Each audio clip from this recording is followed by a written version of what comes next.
He tried to discredit him on live TV. His response, it changed everything. The email came late in the evening, a short, formal message from the producers of the Daily Spotlight, one of the most watched talk shows in the United States. They wanted Jamal Harris, tech entrepreneur and CEO of TechTrend Innovations, to be a guest on their upcoming segment about diversity in business. Jamal had seen this play before. A mainstream platform suddenly remembering black entrepreneurs exist, trotting them out for a few minutes of applause before moving on to the next trending topic. But this invite came with a twist, a cryptic note from the producer. "We're ready to dive deep into your story, Mr. Harris. America's watching." But this was different. TechTrend Innovations wasn't some upstart. They had just secured a multi-million-dollar defense contract, outbidding some of the biggest names in the industry. That wasn't luck. That was 2 decades of relentless work. Still, he hesitated before accepting. Something felt off. His assistant, Lakeisha, picked up on his hesitation. "You sure you want to do this? You know how these shows are. They love a success story, but they love tearing one down even more." Jamal leaned back in his chair. "I'll handle it. Besides, it's national exposure. Let's see what they have to say." Lakeisha exhaled, shaking her head. "Just don't let them bait you." She paused, her voice dropping. "I heard rumors they've been digging into your past. They might try to spin this into something ugly." He nodded, though deep down he knew the game. If this interview was a setup, they were playing chess with the wrong man. The morning of the interview, Jamal arrived at WNYT Studios in New York City. The air in the green room was cool, sterile. A young producer greeted him, barely looking up from her clipboard. "Mr. Harris, thanks for being here. We'll mic you up in 10. No small talk, no warm-up, just in and out like a transaction."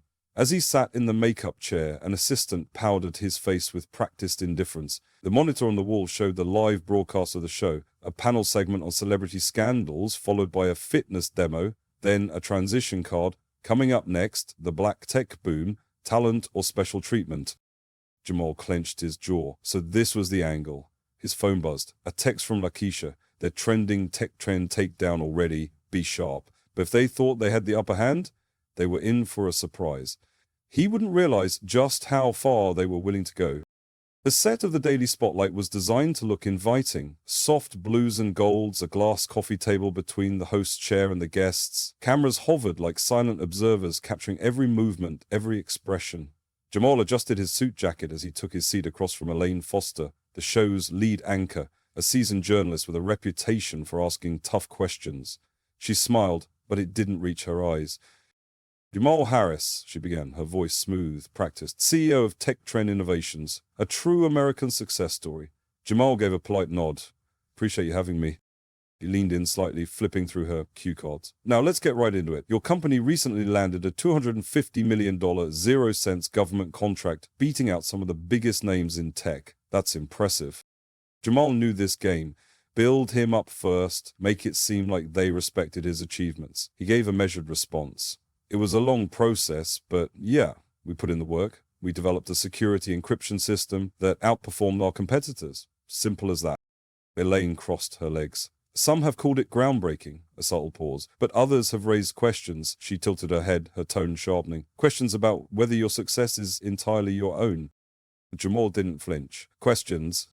He picked up a card, reading aloud. "Some industry experts say TechTrend Innovations benefited from certain federal diversity incentives, that companies like yours have an edge in these contracts because agencies are looking to diversify their vendors, that perhaps this wasn't just about being the best, but about meeting a quota." There it was, the real reason he was here. Jamal let a beat pass before he responded. "I've heard that argument before. It's funny though, when a black entrepreneur wins, it's special treatment. But when a legacy firm run by the same families for generations lands those same deals, nobody questions it." The air in the studio shifted. The producers off-camera glanced at each other. Elaine held her ground. "So you're saying race played no role at all in your success?" Jamal chuckled, shaking his head. "Let me ask you this. When SpaceX won its NASA contracts, was it because Elon Musk met a diversity quota? When Jeff Bezos landed government deals for Blue Origin, was it because of his background? Or do we only ask that question when the CEO looks like me?" Elaine's expression barely flickered. "So you don't believe these diversity programs help?" Jamal folded his hands. They help level the playing field, but what people don't realize is the playing field was never level to begin with. Elaine's smile sharpened like a blade hidden in silk. She glanced at her cue cards, then back up at Jamal. Well, Jamal, let's talk about that playing field you mentioned, she said, her tone shifting from polite curiosity to something a little colder. You grew up in Atlantic, Georgia, single mother, public school, worked your way up from nothing. That's inspiring. She leaned forward, her eyes narrowing. But let's be honest, some say your story sounds almost too perfect, like it was crafted to fit a narrative. Is that why you lean so hard into it? Jamal gave a slow nod, sensing where this was going. Crafted? You mean surviving a system stacked against me? That's not a narrative, Elaine. That's my life. Elaine continued, but here's what some might wonder. How does someone with no Ivy League background, no deep family connections, go from a struggling neighborhood to securing contracts that billion-dollar corporations fail to land? She let the question hang in the air. The implication was clear. How did you get here? Did someone pull strings? Jamal tilted his head slightly, as if considering his words carefully. It's called work, Elaine. Some of us don't have generational wealth or country club networks to fall back on, so we build from the ground up. Elaine gave a small nod, like she was hearing him, but she wasn't listening. But surely you had help along the way, she pressed. Maybe a mentor, a program, something that gave you an extra push, or perhaps a well-timed connection nobody talks about? Jamal exhaled quietly. Yeah, help came in the form of working 3 jobs while getting my computer science degree. Help came in the form of sleeping in my office while I built my first software prototype because I couldn't afford rent. That's the help I got. As for connections, the only ones I had were the ones I earned by outworking everyone else. Her lips pressed together for a fraction of a second. The producers standing behind the cameras were locked in now. Elaine shuffled her cue cards again. And yet some would argue that black entrepreneurs today have more opportunities than ever before. That programs like affirmative action, minority business grants, and government incentives exist specifically to open doors that weren't open decades ago. Jamal leaned forward slightly, resting his elbows on his knees. You know what's funny? When a black business owner succeeds, people always ask what programs helped us. But nobody asks which old money bank helped fund a white-owned startup. Nobody asks which family connections got them into MIT or which golf buddy invested in their company. He let that sink in for a second before continuing. The truth is, success isn't handed out in some lottery. People like me had to be twice as good just to get a seat at the table. A noticeable shift in the room, the quiet tension of an audience realizing they were watching something real unfold. Elaine, however, didn't blink. Instead, she smiled, the way a chess player smiles when they think they've just cornered their opponent. That's an interesting perspective, she said, voice smooth as glass. But let's address another factor, perception. She turned slightly toward the cameras. But Jamal, you present yourself as a self-made success, but let's talk about the public perception of your story. Some say that black entrepreneurs get an unfair advantage when it comes to media attention, that the narrative of overcoming struggle is more marketable than the thousands of white business owners who work just as hard, but don't get the same headlines. Jamal let out a quiet chuckle. Oh, so now we get too much attention? Elaine kept her polished smile, but a slight shift in her posture gave her away. She wasn't expecting him to laugh. You're telling me that in a world where 90% of Fortune 500 CEOs are white men, where major tech funding still overwhelmingly goes to white-owned startups, the real issue is that people like me get too much press? Elaine tucked a loose strand of hair behind her ear. I'm just pointing out that in today's climate, some people feel there's pressure to highlight diversity over pure merit. She paused, her voice turning pointed. And some even whisper that your rapid rise might owe more to optics than ability. Jamal exhaled, shaking his head. Merit, right? He glanced briefly at the cameras, then back at her. Let me ask you something, Elaine. Do you really think that if I wasn't exceptional at what I do, I'd be sitting in this chair right now? Her lips parted slightly, but before she could respond, he kept going. You think I got here because I played the diversity card, or do you think I got here despite everything designed to keep me out? You think I'd still be here if I wasn't 10 steps ahead of the game? The silence in the room was louder than any of her previous questions. But Elaine wasn't done, not yet, because she had one last card to play, the one designed to break him. Elaine took a slow breath, shifting in her seat just enough to make it look casual, but Jamal saw it, a crack in the facade. She glanced at her cue cards again, then set them down. This next part she wanted to deliver directly. Jamal, she said, tilting her head slightly, I think it's fair to say you're passionate about this, and I respect that. But let me ask you something. Jamal gave a slight nod, waiting. Do you think some of this outrage is exaggerated? She paused, letting the words settle. After all, your success story proves that the system isn't as stacked against black entrepreneurs as some claim, or are you just capitalizing on the narrative to keep the spotlight on you? The audacity. Jamal could feel the heat creeping up his spine, but he didn't let it show. Instead, he let out a quiet chuckle, shaking his head. You know, he said, voice measured, it's funny how people love to use one success story as proof that a problem doesn't exist.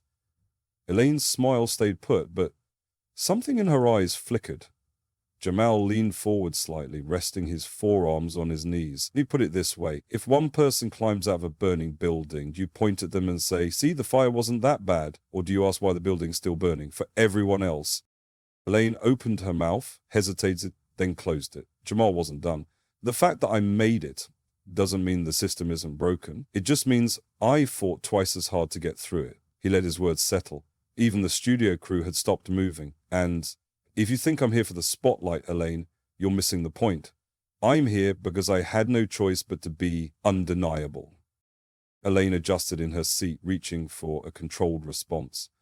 I understand your perspective, but let's talk about another side of this. She turned toward the cameras slightly, her voice adopting that carefully neutral tone used for damage control. Some might say your frustration isn't really about race, she continued, that it's about resentment toward larger corporations. After all, you've publicly criticized big tech companies for not hiring more diverse executives.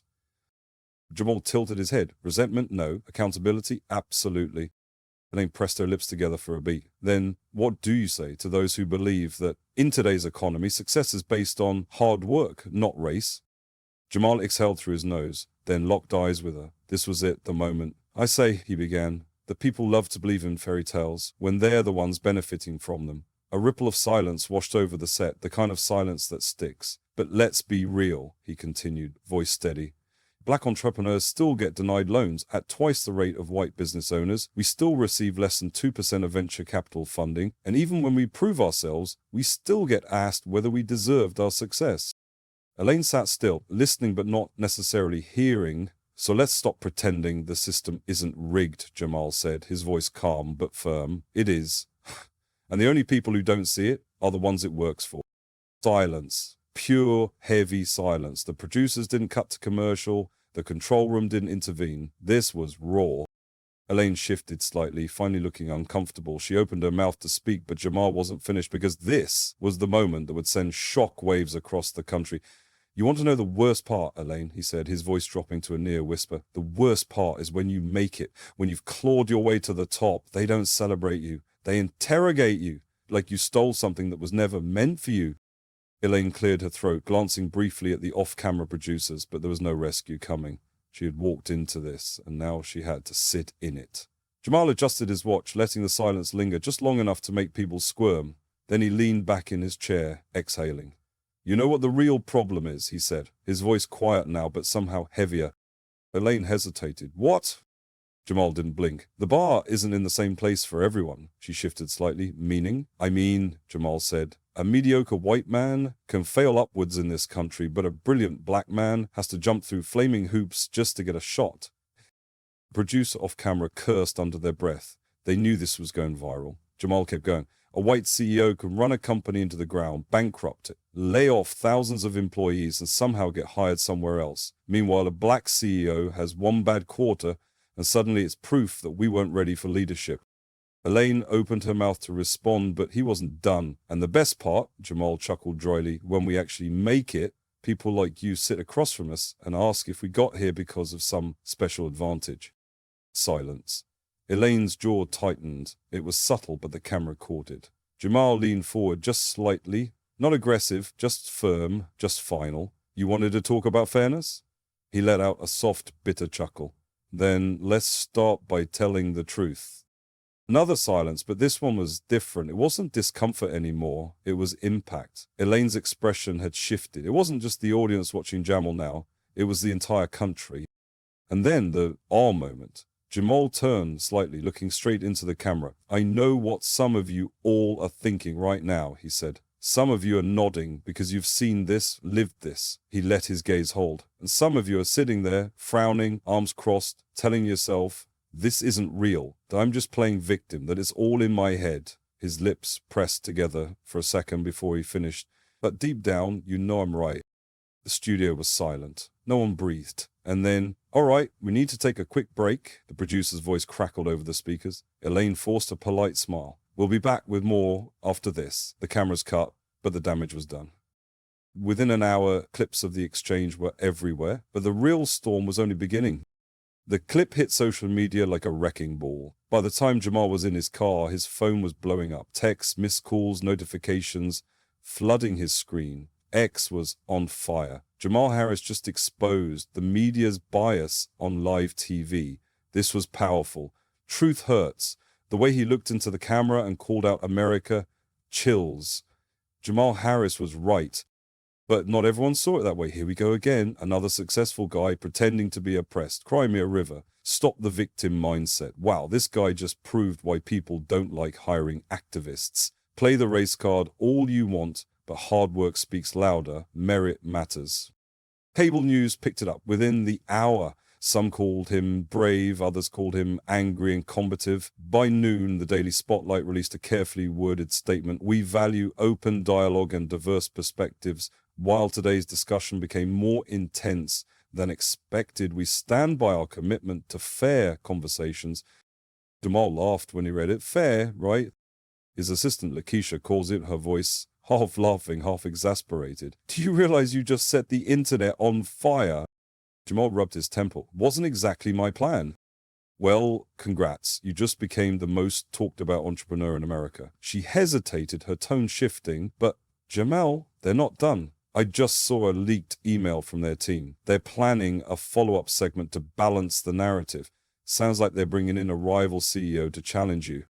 He didn't respond. He knew what came next, because viral moments don't stay just moments. They become battlegrounds. And the next 48 hours were about to get messy. But this wasn't just about him anymore.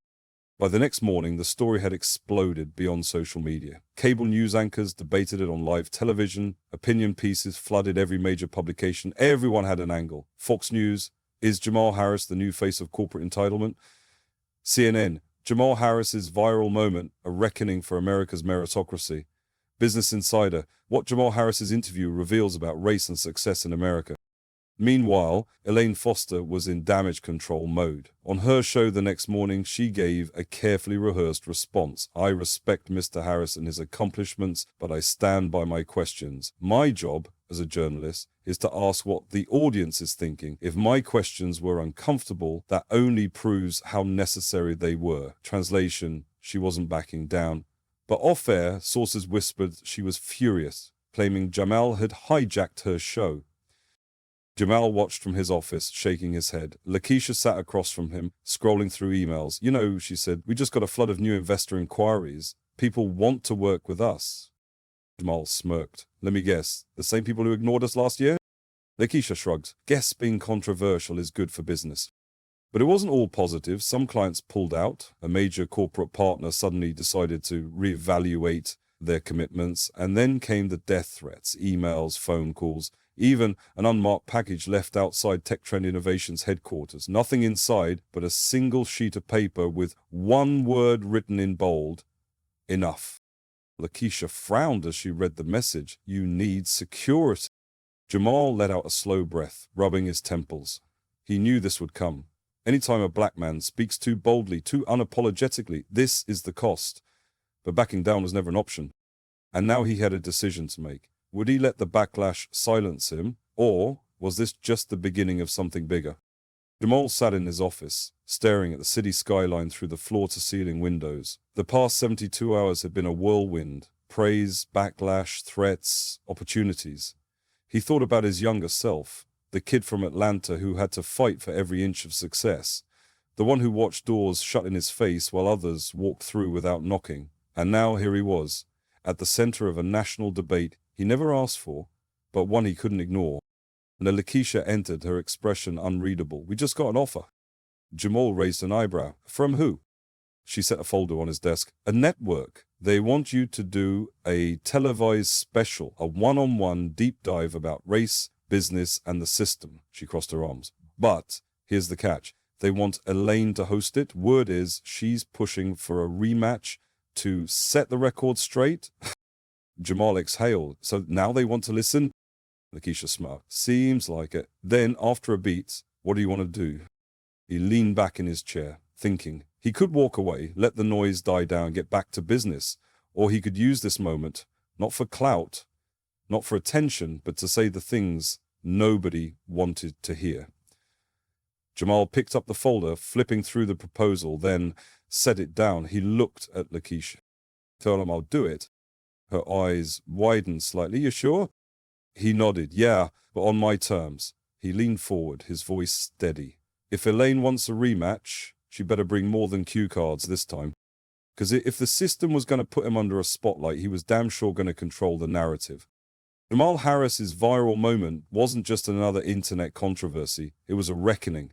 It forced a conversation people had been dodging for decades about race, about success, about who gets to rise without question and who gets questioned when they rise. Some called him an activist, some called him arrogant, some called him right. But one thing was certain, nobody could ignore him anymore. So what do you think? Does success mean playing by the rules of a broken system, or does it mean rewriting the rules entirely? Let us know in the comments, and if you believe more stories like this need to be told, subscribe.